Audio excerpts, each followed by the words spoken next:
Alright, ladies and gentlemen, welcome back to the OlimoLeague. We've got a TVT on our hands. I don't know about you, James, but I love me some Terran versus Terran. Spawning here on the leftmost side of the map. It's not his first time in this arena. It's going to be MVP's Blue Terran. Give it up for MarineKing. Woo! In the top right-ish position. You okay? But since you say it, like, I'm totally fine representing Invasion Esports. It's Gumiho. What was that sound you made? Oh, you say give it up for MarineKing, son? Gas first! Gas first! And gas first! Alright. Gas first everywhere. TVT's really only got two pathways you go down for openers nowadays. I think long and gone are the days of like the Proxy Marauders, although those were really fun to see on the Dream Pool when that was around. But yeah, for the most part, you're either going 1-1-1 or you're going with the Banshees. There's not a lot of wiggle room in between the two. I would love to see someone innovate and change that, of course, but I mean, to be honest, that's just the question right now. Who takes a second gas and who just goes for Hellions? What I do like though is, real quick guys, if you haven't, check out the brackets for the OlimoLeague.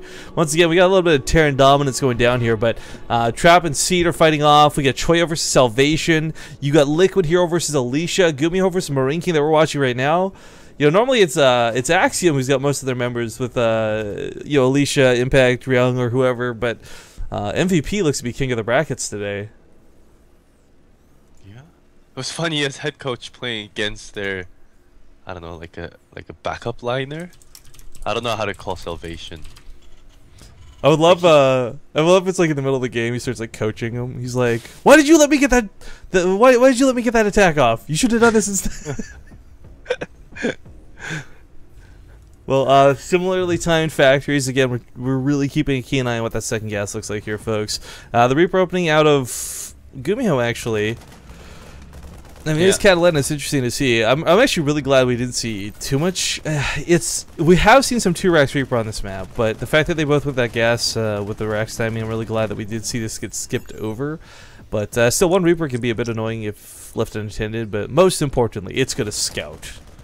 Yeah, well, basically that's I asked Teja the other day because Teja was my first player that went for Marine first, and then the Reaper.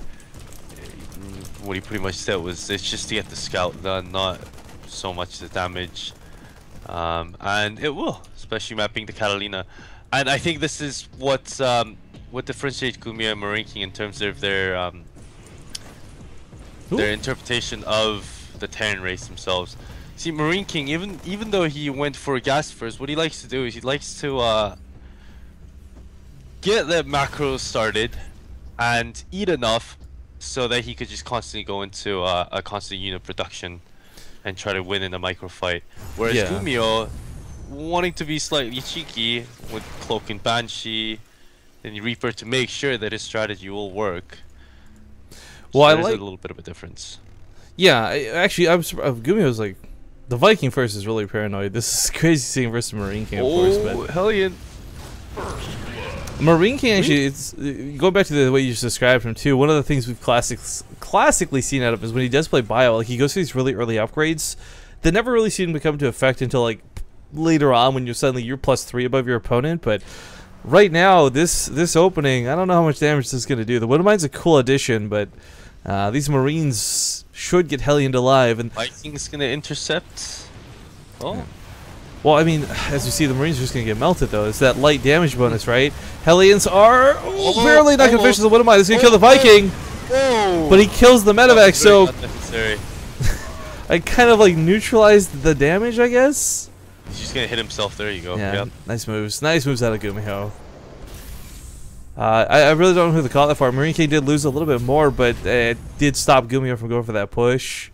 The Banshee follow-up, though, for Gumiho is going to be a bit annoying for MarineKing. He doesn't quite have anything to deal with this just yet. Does he even know about it? I believe he scouted it. Yeah, he saw the tech lab researching too, so he knows his cloak. The Raven fallout for Gumiho. Man, Gumiho is playing this really safe, I gotta say. Like, this is... The Viking opening might not have been the most effective considering what was coming his way, but it did delay the Banshee. That had that gone out of hand, the Banshee would have been at home instead of across the map. But as we see with 6 Hellions, he's got nothing that shoots up right now. Good game. Right out.